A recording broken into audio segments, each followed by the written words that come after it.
the Reconstructionist Radio Podcast Network presents Worldview Media Podcast, where Gordon and Joyce Runyon view popular media through the lens of the biblical five-point covenant model to help believers appreciate and apply principles of exciting narrative and engaging storytelling. Hello. Welcome to the Worldview Media Podcast from the desert wastelands of eastern New Mexico. Podcasting without a net. And we're here. This is episode 5. Wow. Chugging right along. Yeah, we're going to finish up the series Lord of the Rings trilogy with the last installment, The Return of the King. Yeah. To the left on your radio screen is daughter Jordan. Hello. Hello, Jordan. And to the right is... Who is it? It's me. It's Joyce. It's been a long day. I'm in a zone. All right. Okay. Sad note, though, it may be the last podcast with daughter Jordan for a while. Yeah. She has to go back to college. It's true. Well, Oh, gone it. I think you should just quit college so you can podcast. well, as lucrative as that would be. I'm so close now that it's just gotta keep pushing through. Might as well. Yeah, alrighty. I guess that's right. But maybe we'll have her in a call-in status. Well, we'll see what we can do. It's possible. Technology-wise. Oh, yeah. Well. Probably nothing. You won't get out of it that easy. We'll still have you write everything down, and then we'll read it in a different voice. It will be your weekly assignment. Okay, I'll have to stop abbreviating things weirdly. I have to make it clear. Yeah, that's true. Alright, so Return of the King. And Yeah. we probably should stress again before we go on that we watched the special extended whammy-dine, Yeah. newfangle. Yeah, this one I think more than a lot of the two other ones. I think it had like a ton of like extra stuff that New information. even just watching it this time, I was like, I don't even feel like I've seen this ever, this part. Like, Right. and obviously I must have. But with just seeing it on like TV and stuff, Yeah, they don't have those. they don't have all those parts, and I was really caught off guard by a couple. I was like, whoa. Some of them kind of seem to give new information. And Yeah. stuff. Yeah. Yeah, a lot of stuff that I was like, well, that's cleared up now. Like, Right. Okay. Let's see. So where are we in the story? What's happening? Well, the story ended last time with the ending of the battle at Helm's Deep. And the humans win at Helm's Deep with the help of Gandalf and the formerly exiled Rohirrim and the elves. and the elves and the forest. Yes. The Ents. Well, the whole forest. Yeah, Wow. Fangorn came and took out all the orcs, Yeah. and then They rushed into their doom is what happened. The orcs did. and then on a parallel track, Isengard was destroyed by the Ents, and we left Sauron kind of licking his wounds. Saruman. But licking maybe his by wounds. extension, Yeah, right. also Sauron. And we get, early in the movie, we got Gandalf back, not as Gandalf the Grey, but Gandalf the White. And so that was pretty helpful. Yeah, that's a good thing. And then, so that's where we ended with the ominous warning that the battle for Middle-earth was about to begin. Yeah. Just now starting the battle for Middle-earth. Okay, so here we are, and we have to deal with we have to tie up loose ends with regard to Saruman and Wormtongue. Yep. then we just start fighting, pretty much. Fast paced. Yeah, it's a very long movie, but not much downtime in it. Yeah. Okay, any overall impressions or anything like that you want to share before we get into the covenant structure? Well, I think it's a good movie. It felt a lot longer than the other two, I thought. Yeah. It's all those extra scenes. Yeah, think probably so. It was long. It was real long, but I didn't. It reminded me a little bit of a bad sermon where the preacher just doesn't know how to end it. It says in conclusion like 7 times. Yeah. Yeah. There was some of that. There was a lot. It does suffer from lots of different endings, one after another. Right. If you have more than one, you don't really have one. Yeah. But I do like it. It's a good movie. Yeah, it's a good movie. By the time it gets there and you've watched the other movies and stuff and you've fallen in love with everybody and you don't want it to end. Yeah. Well, overall impression, do you have anything to add? Well, again, it's a good movie. I think the scenes that they deleted, probably just for time concerns, really were insightful, and I think they were important. I don't know why they don't include those when they show them on TV, except that it'd take longer. Yeah. But there was really good information in those things, and even starting off with Smeagol and his buddy. I don't remember his buddy's name. You know, the real story about how the ring got to where Smeagol had it, and his change, and just lots of good stuff. Yeah, but I think that Smeagol part was in it. I don't know if the whole of it. I think so. I think it was. I might be wrong. We might need somebody a few extra seconds in there. But I think it's basically most of it's there. Thing. I think so. And then the surprises at the beginning of the movie, as Dad pointed out when we were watching it, that the hand that you see get the ring is not the hand you think it is.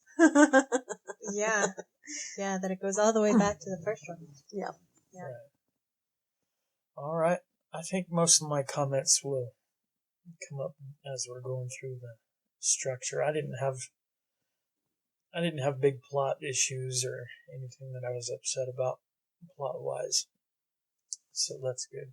Yeah. Felt like I was pretty solid. I was right on board. This movie has the advantage of, well, it may be an advantage, but it had the responsibility of tying up all the loose ends. There was something satisfying about having the loose ends all tied up. Okay, so let's start with the first point of our covenant structure, transcendence, and here's where we talk about things like revelation and redemption and law giving and things of that nature. What does the movie show in terms of what's the transcendent power? And I think last time when we were looking at the 2 towers, Jordan mentioned the revelatory dreams, and there was some of that. Yeah. There was some of that still in this one, and maybe a little bit different. There was Arwen's revelatory. It wasn't even a dream; it was a vision. Yeah. She was awake, and so she has this vision, and it's of the future, and she sees her son and Aragorn with a gray beard and all that, and seems slightly familiar. In this movie, she saw that.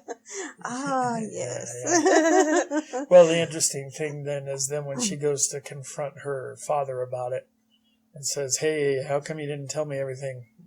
He wasn't like, "Oh well, it's just a dream. Who can know?" Or yeah. I mean, for both of them to have foreseen the same thing, they act like it's a done deal, And yeah. even though I think at one point they say nothing is certain, and the future's not set, or they say something like that at some point in the movie. I forget if it's here or not, but so that was interesting. That bit of transcendence was there. Yeah. And I guess we've also got the whole prophecy with with Aragorn and the sword being reforged and stuff. Yeah. That really is a much bigger deal in this movie than it has been in the other ones. Like, I think we've heard you've some heard about stuff it. and all that, but like here it becomes this big deal and it's all this kind of mystical stuff happening with, hey, Aragorn's got to have this sword, you know. And well, somebody was supposed to have it. We didn't know for sure who it was supposed to be. And even that they have all these pieces to a sword that was broken so long ago and have been holding it in preparation for the time it would be needed again. Yeah. Yeah, very interesting. The bit that, I don't know if it's transcendence or maybe more like hierarchy and representation, but then you have with all the army in the Dimalt and how they're all dead spirits, but they're so there obviously is an afterlife in this universe. Yeah, because they haven't quite made it. Right. Yeah.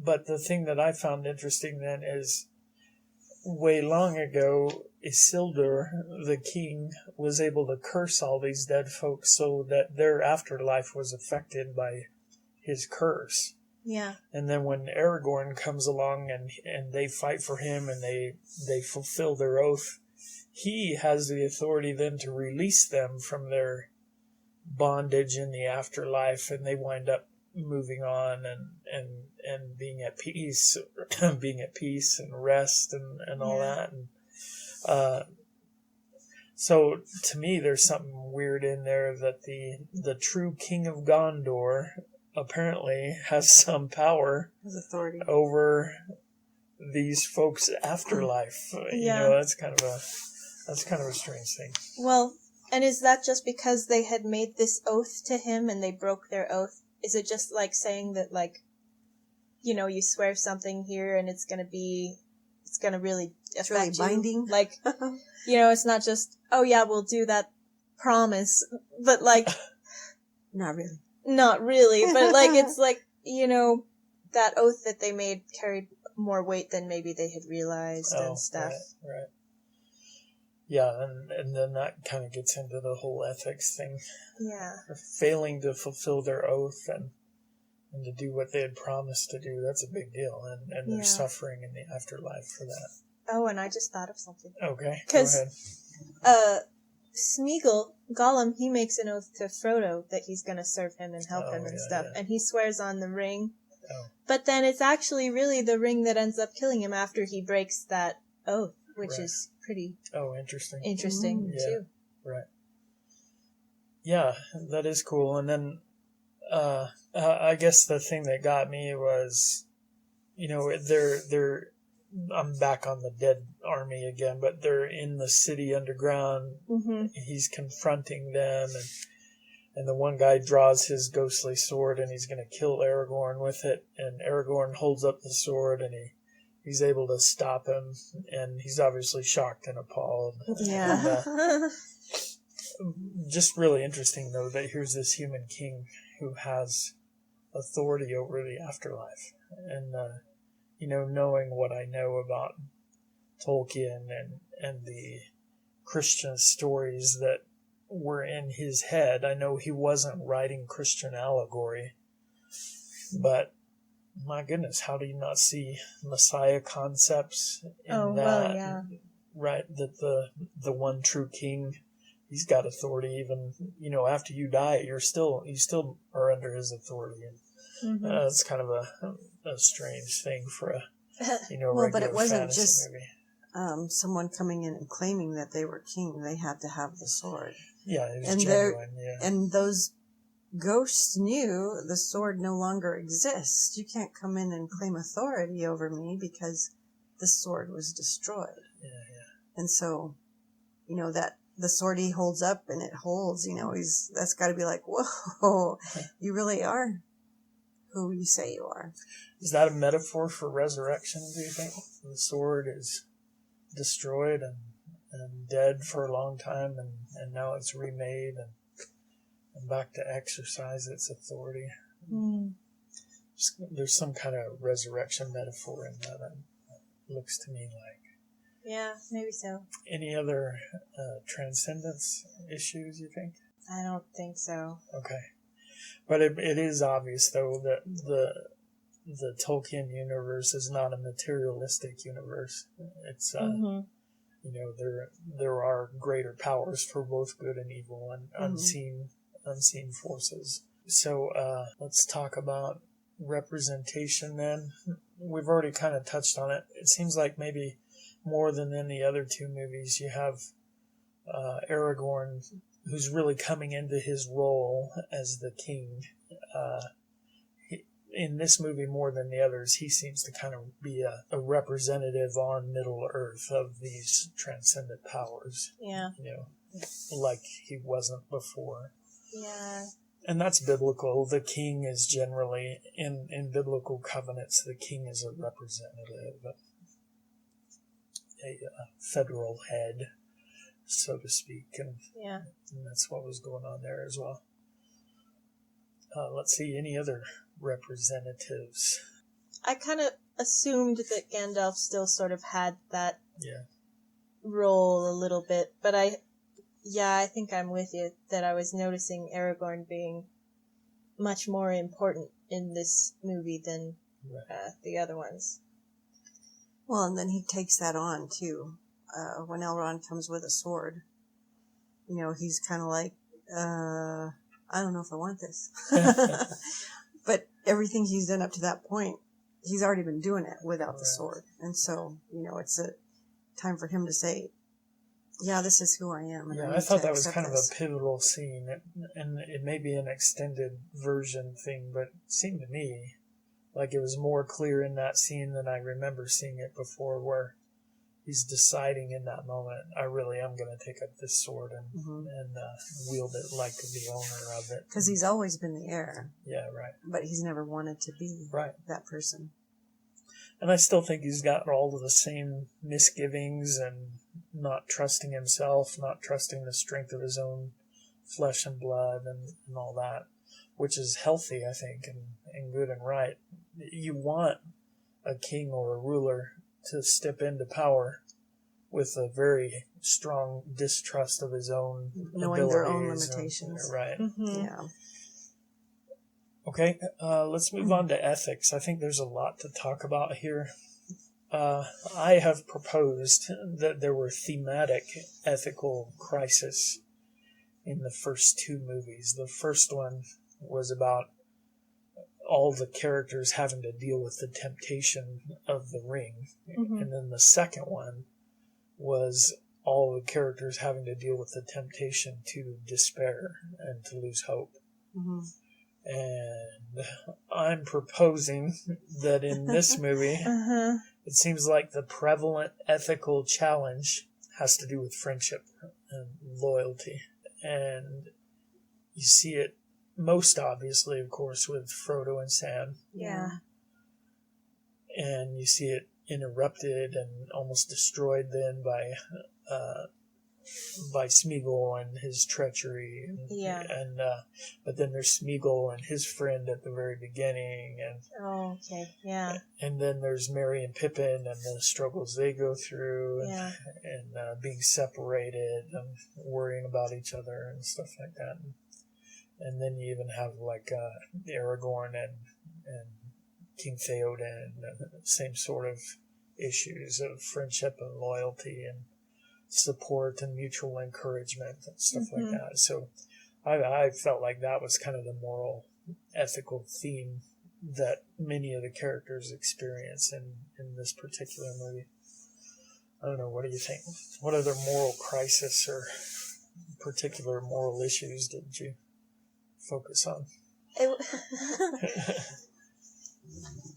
was kind of, I was having trouble trying to find a big, overarching thing. Yeah. So, but now that you say it, I can be like, oh, well, okay, sure, I can see that, and I see how that could work and stuff. And I don't know, the thing that sort of really caught my attention was Pippin and that ball thing, the seeing... Right, the seeing stone. Yeah. Because, like, every other time that we've seen Pippin kind of mess something up and do something, it's been, like, accidental, you know? But this is the one time that he, like, knew what he was doing was Probably bad not good, and yeah. goes and does it anyway and stuff. And then, of course, you know, all this other stuff happens. But then that does lead to, like Gandalf kind of says, like, but now we have this information that we didn't have before, and we know the enemy's plan now, thanks to Pippin and all this stuff. And it's like, it was a little strange to me, both for Pippin to sort of act intentionally sort of wrongly, and then that it ended up actually helping out, too. I see what you're saying. I guess I didn't think it was as intentional. Well, you see him sitting there, yeah, you know, just saying, I need to go to sleep, but I can't do it. That little glimpse that he got of it, had Sauron already gotten inside his head? And I mean, I felt like there was an impelling force within him that was more than just his will. He was drawn to the thing. Yeah, well, maybe so. Well, you did see him kind of struggling with, I shouldn't. Right. But I have to. You know, and even to go take the stone from Gandalf, you know, there he is with his eyes open sleeping. That was pretty scary. Yeah, I guess wizards sleep with their eyes open. That one does. Right, wizards and vampires, I guess. I really think we've already mentioned it, but I felt like Aragorn's struggle to become who he's supposed to be was probably his main moral crisis through the whole movie. And, you know, it was something he had to struggle against and with. Well, and then with Arwen was faithful to Aragorn in that she said, you know, you have to recast the sword. You have to do it. And I think Elrond was compelled because she wasn't going anywhere. Oh. You know, her time was coming to an end, and she's tied to this scene, and he had to do something. He wasn't going to remake the sword. I don't think he was just going to get on the last boat and go. This is a man issue. We've done this before. It didn't work out so well. Yeah. They sent people to Helm's Deep. You see how that worked out. Right. You know, we had a lot of losses, and I don't think it wasn't his idea to do that. Right. And he only did it because of her and because she said, he's the guy. You got to do it for him. Right. And then I think that obviously, clearly, the most important moral crisis in terms of the plot is when Frodo is standing on the ledge inside Mount Doom, dangling the ring over the lava, and having to decide in that moment. And he doesn't do a very good job either. Right. And he's been doing so well. Well, I mean, he's been trying so hard and stuff, and he got so far, and in the end, to be right there. Yeah. You know, I kind of think there's a parable about sanctification and dealing with sin in your own life right there, because I feel like it's so easy as Christians to fall into a thing where we're quote unquote fighting sin, but you know, what if you really could just flip a switch and be forever done with the one besetting sin that you can't seem to get rid of? Would you really do it? I kind of wonder. I think I've known Christians, and I think I've been tempted to be the Christian who has kind of a love-hate relationship with his own sin. Do I hate it? Yeah, but why do I keep doing it? Well, because on some level, I don't hate it, you know, and so I think that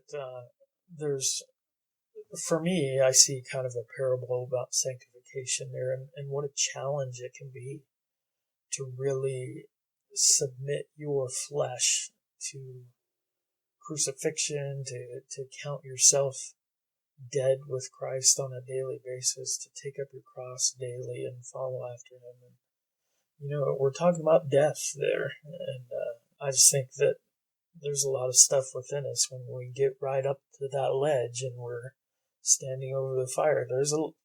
We're fools if we think there's not something within us that doesn't want to let go and see that thing fall.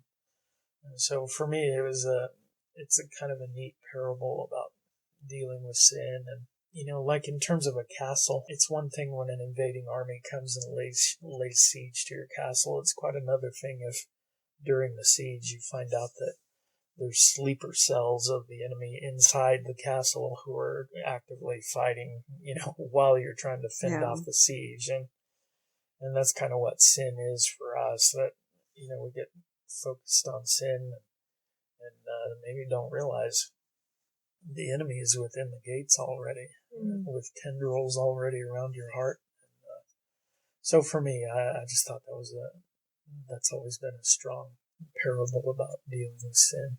Well, and if you back out from that picture, there's Sam right there. Sam's been there the whole time supporting him, getting him to that point, but ultimately it's the person's Frodo's drop decision. It for him. Yeah. So, and it's the same way with your faith. You can have people walk with you and accompany you the whole way, but it's an individual choice. Yeah, and you can't. Yeah, that's right. Sam couldn't make that decision for him. You could see it on his face. He's like, "Come on, you know how terrible this thing is." Right, and then of course we find that it's not just Frodo who has pretty much just been taken over by the ring, but also Gollum has survived, and he's completely taken over as well, and so that winds up being his demise. Mm-hmm. And how fitting and how biblical the picture then, that he finally gets the ring that he wants, and in slow motion he's falling into the eternal flames. Yeah. And he doesn't even notice it because he's so overjoyed and enraptured to have the ring finally. And even after he hits the lava, it takes him a while before you see it in his eyes, like, oh wait, oh duh, this might not be good. Yeah. So interesting. I think that's obviously what sin does, and whatever that thing is that I was just captures gonna say, but us. isn't that the way sin is? Right. It's the gold of the precious that makes you think it's worth everything. Right.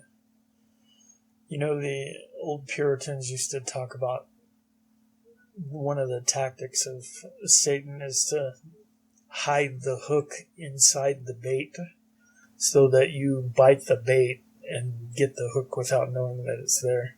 And in some way, I think you don't even need the hook sometimes. You just need to tie the bait securely to the rope and we'll just go, Mm-hmm.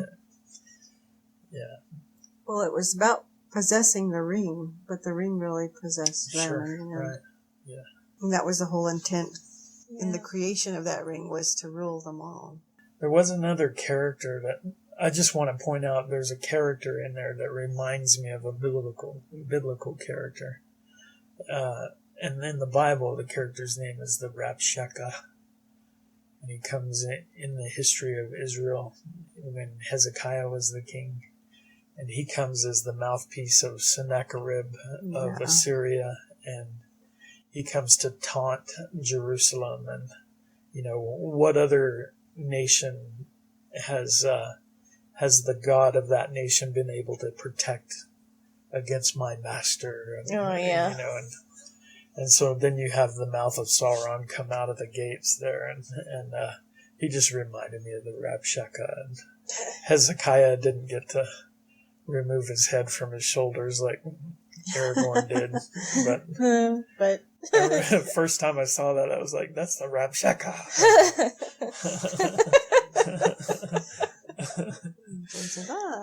Okay. All right then. Oh man. Right. Okay. Let's see. Any other moral issues? Was it right for Éowyn to go out into battle when she wasn't supposed to be there?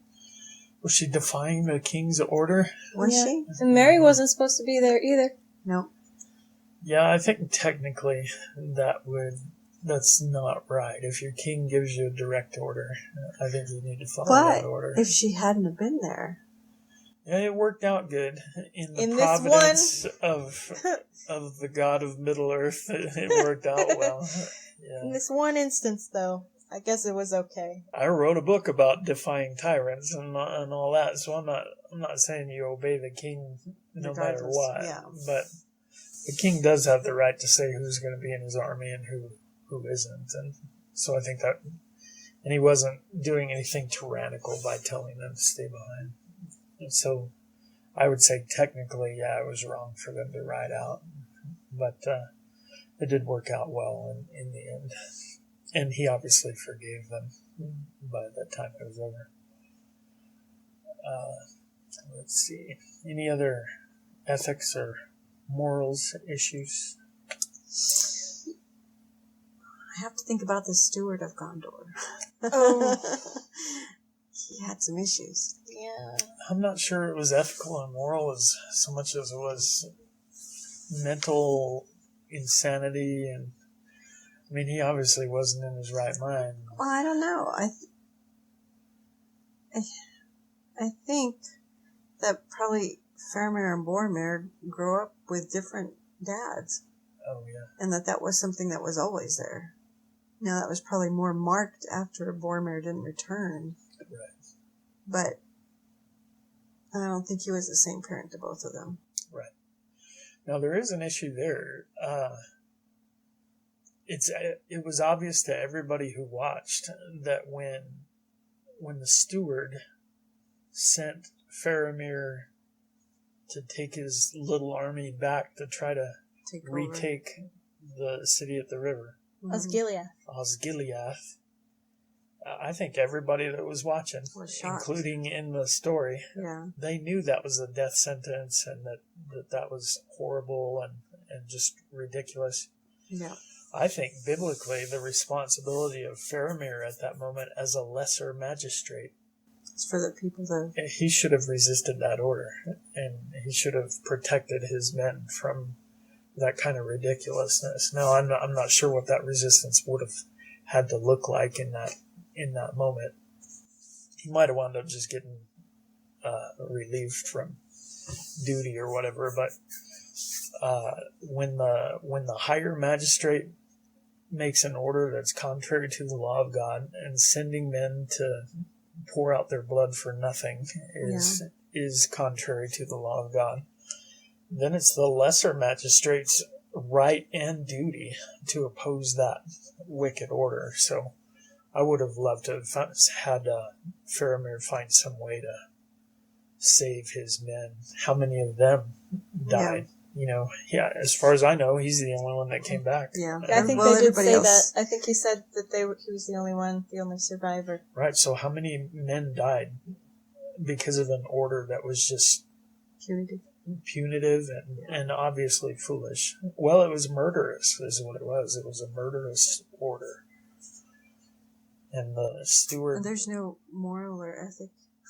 the steward admitted before he gave the order that he'd be happier if Faramir was dead, Yeah, it depends how you come back on what I think about it. Right. Yeah. So, but then when Faramir came back and he looked like he was a goner, like he was dead, it seemed like, in a way, that released the steward to be like, okay, everybody run for your lives. Right. It's all over now. Abandon your post. Yeah.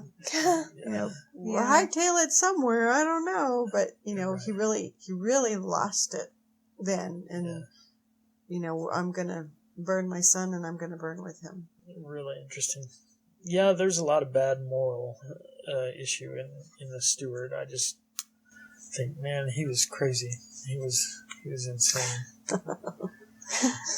But, maybe he got there by steps, starting out with little compromises here and horrible decisions here and there, and finally gets to this place. Do you think sometimes that people that are in a bad emotional or mental state, sometimes that's just the natural result of years of training themselves to think in horrible ways? I mean, that sounds not very compassionate on my part, but do you think that's a possibility? I do. Yeah, I really do think that it's hard to change yourself. Yeah. And you do make bad choices, and when you make bad choices, they seem like they just compound and Right. grow and get bigger and kind of just take everything over. So Yeah. Interesting. And then there were a couple of moments of resistance to the tyrant that happened that I enjoyed, like when Gandalf finally, has to physically shut him up Yeah. and pretty much take command of the army. it seems like everybody's happy to listen to him too. Right. Yeah. But before the that, situation hasn't changed any, but it's like, okay, you're going to tell me what to do. right. And before that, he used Pippin to light the signal fires after the king had said, no, we're not going to do that. And that was a little bit of resistance. He wasn't the king. Well. After the fake king, the substitute. The temp. The temp. Yeah, that's a good one. All right. Let's move on to Sanctions. Point 4 of the covenant. This is where we talk about rewards for obedience and disobedience. And I think this is where we see a lot of storylines come to the completion of their arc here. Because, like we've already mentioned, we see Aragorn makes all the right decisions and winds up not only saving the day, but becoming the king and looking forward to a great era of peace and prosperity in the kingdom. And well, his becoming the king was just an official proclamation. I think he was that person before they put the crown on his head. That's right. That just was the icing on the cake, making it public. Mm-hmm. Well, that wasn't the icing. The icing came behind a little flag. He hadn't expected that so much. Yeah. Right. Okay, but apparently, speaking of the little icing, she and Aragorn then were left believing that they've got fairly long life ahead of them in terms of being together and prospering as husband and wife. So that was good. And then the reward for all the hobbits I thought was interesting, because it wasn't undiluted. I mean, they did come back in royal robes. They came back to the Shire and ponies with nice ponies and royal robes, and Sam gets the girl. He gets the girl because Rosie.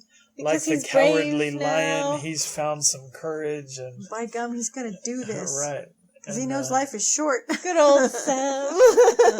But it wasn't undiluted good, because like the scene in the tavern when they get back, you can tell, I don't know, is it something like PTSD or something?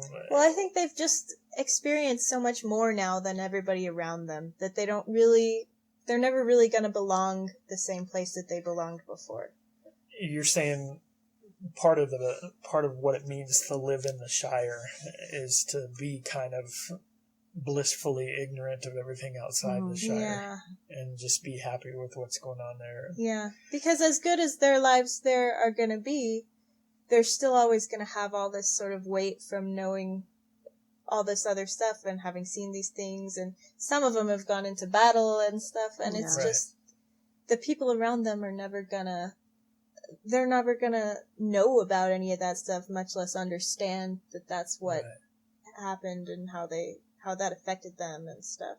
Yeah, and so without talking about it, I thought it was a good piece of cinema. Without talking about it, you really could kind of see all of that in their faces as they were there in the tavern, and everybody else is singing the same songs they were singing 2 years ago and stuff like that.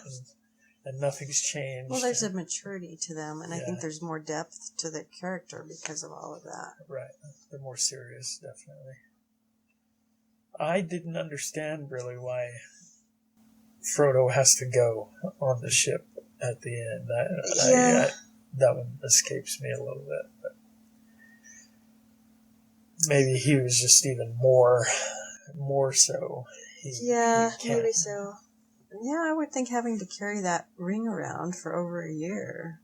Yeah. Just really changed him. Oh, I think it did. Yeah. It had to have. I mean, for him to, at the beginning, just like, yeah, sure, I'll do this for you. For at the end, I can't let go of this. So it's kind of a relief to him then to board the ship. Well, I think so. And leave Middle like Earth. you said, the wound that he got never healed. Never healed. It was always a pain to him, and even though he was leaving some really good friends behind, I think in leaving all that behind, he just left a lot of tragedy and sorrow as well. And probably some guilt, too, about how he treated Sam and grief and what had happened on the, their whole journey and stuff. Yeah. Because I'm sure he never thought he would have turned against Sam and told him to leave. Right. Now, we don't get much in terms of what the future holds for, like, Legolas and Gimli. Yeah. I kind of suspect... I think they go back to their ways. I think in the books they're both kind of princes. And royalty. And that, so I imagine they're going to go back to their dominions and, move into leadership in wherever that is. Yeah. But Legolas is going to have to leave, right? The elves I aren't don't know staying. if those elves stayed. I thought they were all leaving. I thought all the elves were leaving. Well, I don't know. But if they stay, if Legolas stays, they can just be pen pals. And... Don't you think they'll just be friends, and there'll be a lot of now cooperation between dwarves and elves? At least between them two. Yeah.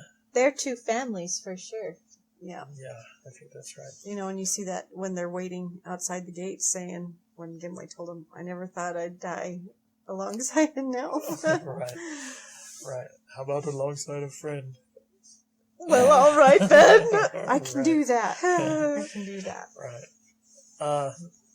The other story arcs that completed in a way that I imagine it was smoother in the book, but to see Éowyn and Faramir get together, I'm not sure I felt like that storyline was terribly smooth. Yeah. And that's even with all these extended scenes. Yeah, it's worse when they take those out. Because in the regular they're not there version, the only shot we ever see is just them at Aragorn's coronation, sort of smiling at each other. And you say, when did you even meet? When did this happen? But I kind of liked them being like invalids together and sort of probably learning about each other. They're and convalescing together. Yeah. So...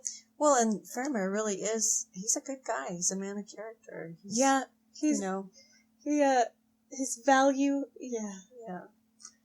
She recognized his value, his quality. His quality. Yep. But it didn't bother you that she has spent 2 movies now seeming very smitten with Aragorn. Well, who wouldn't come on smitten, now. Let's be real here. I've spent a lot more than 2 movies. Yeah, I don't know. But he's available. Faramir's available, where Aragorn never was. But that can't be your only reason for, Well, but at some point when a guy is not available. Right. Then at some point you can't keep on pining. You can't keep on doing these things. Like you can't keep pursuing that. You have to be okay to say that this is Plus, not. he really was an older man. Yeah, well, quite a bit. And he dodged a bullet by not having to marry her with the quality of cooking. Yeah. Oh man. Had some troubles there. But Faramir can afford. Yeah, they'll get a chef or something. That's why she can't cook. Clearly, but because Aragorn's going to be in power. He's going to be the king of Gondor. I think everything's going to work out for everybody. And she's going to be the queen of Rohan, and it's all going to be fine. She'll have people cook. Everything's fine. Does Faramir leave Gondor then? I would think so. Be with the horse people. Does he become the new king? She's I queen. Still don't understand why Éomer isn't going to be king. Why Éomer? Is he? He's her older brother. Or older? He's older for sure. I don't know. I don't know if that's true. That was never said. I don't think. Well, you just have to see. He's got to be older than she is. I don't know that. Well, what happens in the book? I feel like he should be king. I feel like that's just right. I think that's just a bias that men should be in charge. Well, I'm just going by what Theoden said. He sure did seem to... That she was going to be the one that was taking over. Look forward to her being the queen. Yeah. Well, I don't know. That just seems... I don't know. I feel like I never got that specifically was his intention. Like, I felt like he just wanted her to... Because she was kind of already doing a lot of that stuff that he was talking about. You need to go home and do all these things. Right. So I kind of felt like that had already been sort of her job, that she was, sort of helping to maintain things and doing a little bit of, But that's not what Aomer was doing, because he was going out and being in charge of the military. And but is the king not supposed to be in charge of the military? Like, can you not be the captain and the king? It's a treacherous place to be. Because if you're gone, then... Well... Yeah, you can't be riding out with the army when you're king. I don't know. You shouldn't. I mean, sometimes you gotta go out. But every time that they rode out, Theoden was riding out with them. And maybe he was just counting on Aomer also dying. Since it was sort of, they had so few men and stuff. Looks pretty bleak. Pretty bleak. And he does seem to, I feel like he does seem to look on the dark side once in a while with that kind of stuff. Right. I don't know. Maybe she is going to be queen. It seems very strange to me. Yeah. Just from the movie, I didn't like the fact that she was suddenly with Faramir, and they're obviously a couple. That needed to be explained a little bit more to me. Kind of nice for them. Yeah. Oh, yeah, it works out well for him. It's very nice. It's very sweet and stuff, but... He's a real good guy. Yeah, I guess you can't devote a lot of time to it, though. Yeah. The other sanctions issues, all the bad guys get what's coming to them, right? Seems wrong. Sauron, so. He's gone forever, right? Yeah, he's destroyed now. There's no way he can come back because the ring is gone. Yeah. And Saruman. All of his stuff was in is that gone ring. too. Yeah, Saruman's gone. Wormtongue is gone. Yeah, I know. Wormtongue is gone. I feel like maybe Wormtail just rolls off the tongue easier better. To say, right? Can be from another book. Grima. Grima. There you go. Let's see. Any other? We see Gollum. Oh, yeah. So Gollum. The steward's gone. Yeah. Whew, that was something. That was a necessary thing. He made his own fireworks display at the end. Yeah. Even though he was a steward, I don't think he would have ever stepped down. Oh, no. Would he have yielded to Aragorn? No. There would have been some kind of civil war or something like that. Yeah. Though I feel like, how many followers would he have? How many would really be loyal? It'd be like a tiny little uprising and then... Right. Yeah. Oh, there was an issue that I was going to ask you all about. It does seem like at one point, when Gandalf is confronting the steward and it's in the throne room, and Gandalf is hoping that he doesn't know all these things that have transpired. Yeah, that he ends up knowing. But he knows, and he seems to know details. Yeah. Does that mean that he has one of the seeing stones somewhere, and that his mind has been poisoned by Sauron? Well, I thought that we had seen him with the seeing. I don't know. Maybe I'm crazy. I had always assumed that was what it was. Because he knew about Aragorn. Yeah. And all of that. Yeah. Okay, well then that's part of where his insanity would come from, right? The presence, or was he possessed by some bit of Sauron or something? Well, we never see a stone bear, but he does have information that he should. He's got a lot of information. For just having a little horn show up on the shore. Mm-hmm. Right. And the last part of the covenant structure is secession. Where we start talking about the future. We've kind of already mentioned some of that. Since this is the end of the movie, I think we've already mentioned where things look to be set up. Mm-hmm. But I think, if I understand right, I think in Tolkien's view, all the Middle-earth books were stories that happened somewhere in the misty medieval period or something like sure. that, and that and once the elves leave and all the magical creatures are gone, then we move on with human history. Yeah. No, I think I've heard something like that. Yeah. So we then are the succession of of the things that happen in the Middle Earth mythology. Other than that, I don't know anything else. Do you have any other notes or anything, or any particular issues you'd give this an A+ to? Yeah, I guess probably so. Okay. And you, Mama? Yeah, I'd say yes. For a series, there really was good consistently throughout all three, which is something that's hard to accomplish, especially for as big as the productions are. I mean, Jordan's talked about costuming and scenery and music, and that whole standard was really pretty much sustained across the board. So yeah, and the other thing they don't get credit for a lot, I guess a lot of what we're used to seeing now in terms of CGI, didn't they kind of pioneer a lot of that? Yeah, I think so. I think that's especially with like the motion capture thing with Gollum and stuff. Oh yeah, right. Yeah. With the actor wearing a suit. Yeah. Yeah. And then I think the other thing that I heard they did was pretty much any time now that you see CGI fire, it was these guys that invented how to do that.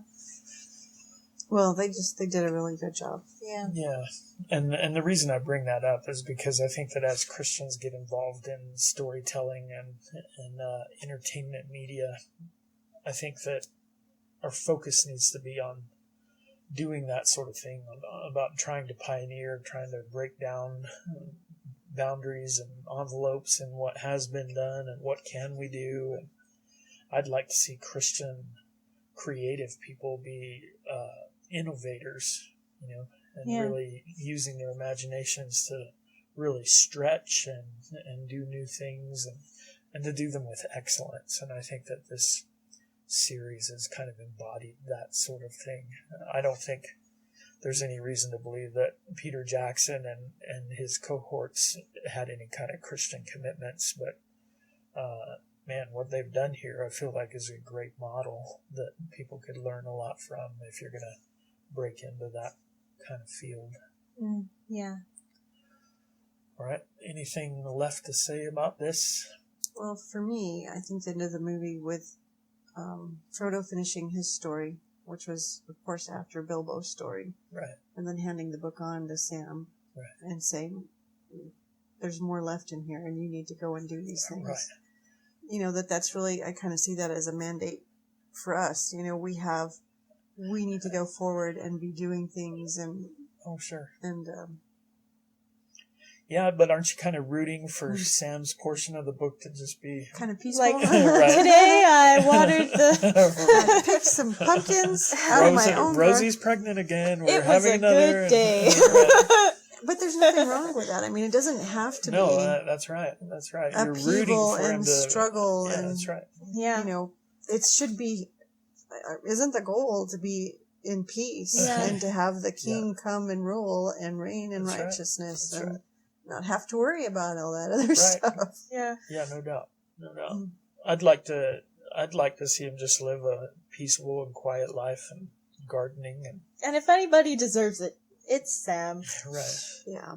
I don't know about marrying people. I mean, they'll do whatever they're gonna do. I think their obvious job is that they need to be diplomatic representatives of the halflings to with Gondor. The other, with their little countries that they've made their little ties to. And yeah.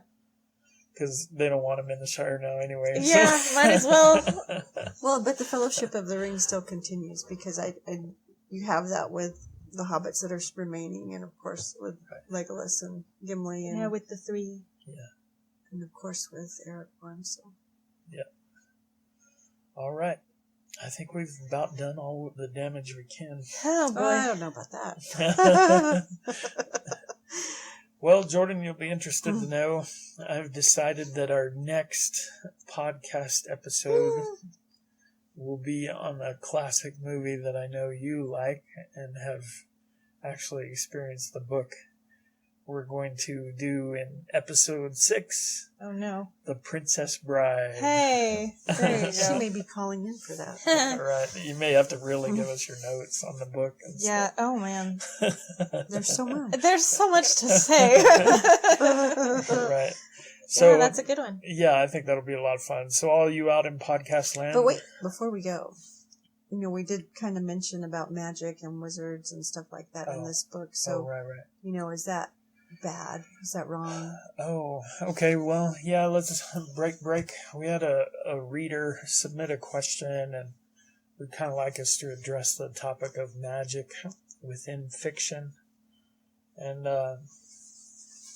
is it wrong to enjoy a story where magic is being used and wizards and stuff like that? Yeah. Y'all know we raised you and you girls, and we've always enjoyed the books and the movies with the magic and stuff like that. But I think we always tried to be very straightforward with you and tell you, the magic that's in these books is make-believe, and there is such a thing as real witchcraft. Yeah. And that's just purely evil, and God says you're supposed to put real witches to death. You're not even supposed to mess with it,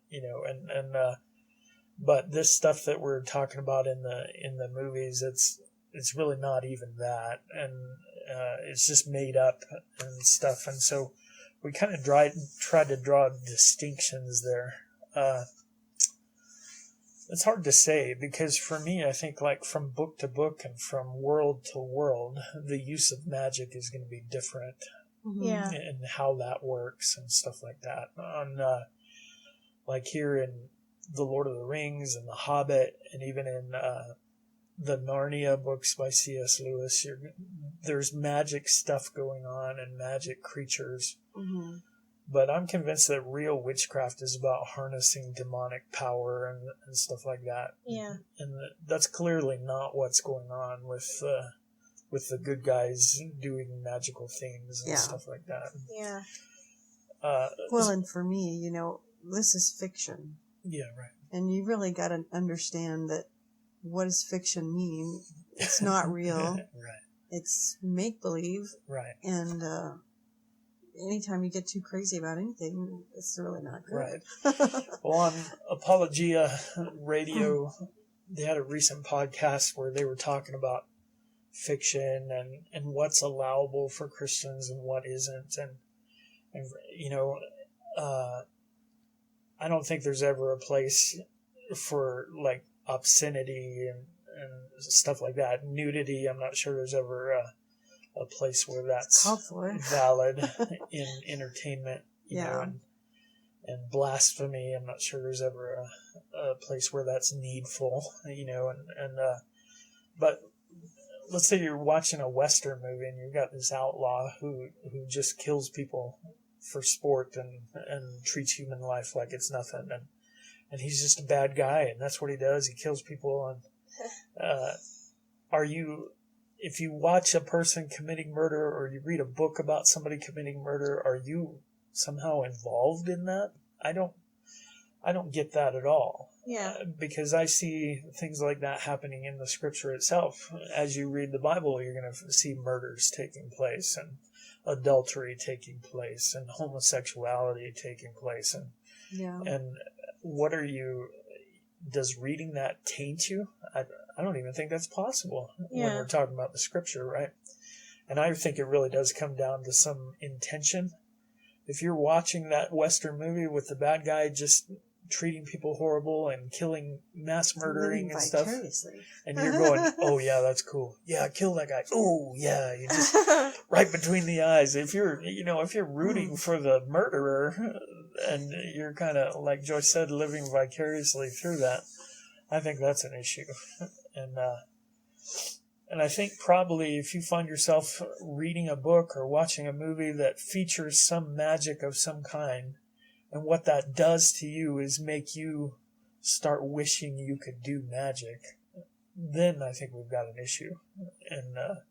And that's probably moving you in a sinful direction at that point. But if you're able to keep in mind this is fiction, and I know what's real and true according to the Word of God, and I'm not going to let this fiction move me into sin, and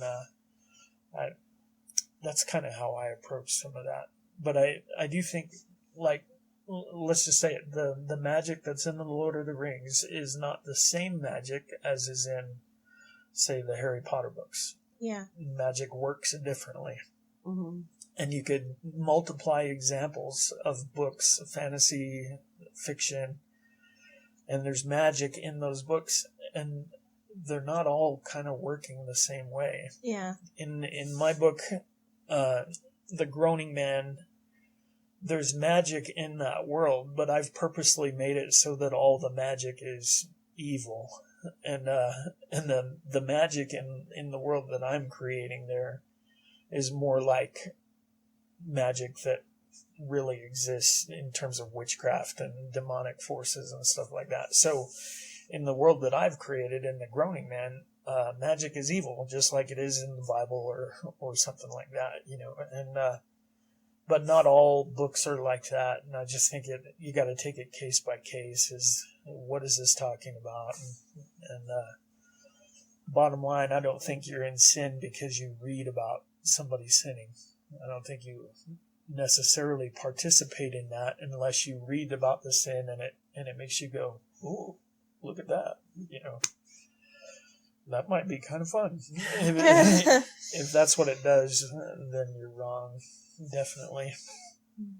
I don't know. Well, I anticipate that as the podcast moves forward, we'll have opportunity to talk more and more about that and what's going on there. Well, I think we might even see magic in The Princess Bride.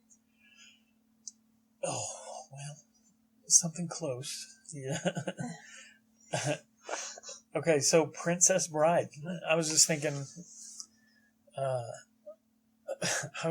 about the fact of how much of The Princess Bride has seeped into popular culture without people even really knowing it. Oh, yeah. It's all over Facebook and memes and stuff like that. Yeah. You almost can't escape it. And so I think it's going to be fun to rewatch and kind of keep track of how many things said in The Princess Bride have become cultural staples here and now. And that's crazy. Kind of funny. So, Princess Bride for next time. God bless y'all. We want to encourage you to be creative.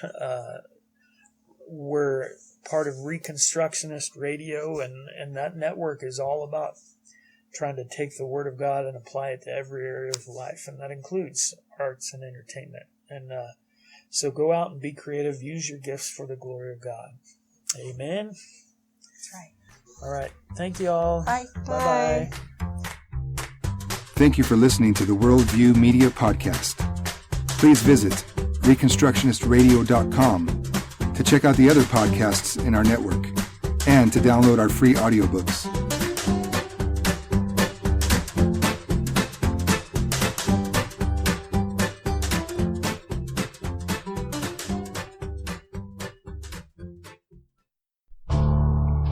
The Reconstructionist Radio Podcast Network brings to you a complete lineup of podcasts where you will hear practical and tactical theology. Our desire is not simply that you consume our shows, but that you also live out your faith in every area of life. We can talk all day long about these things, but if we fail to put them into practice, then we fail as ambassadors of Jesus Christ our King. Subscribe now to your favorite Reconstructionist Radio Podcast Network shows. Or you can subscribe to the Reconstructionist Radio Master Feed, where all of the content we produce, including the audiobooks and audio articles, will pop up as soon as they are available. And don't forget to visit reconstructionistradio.com to volunteer as a narrator or to partner with this ministry financially. May the Holy Spirit stir you into action for Christ and His kingdom.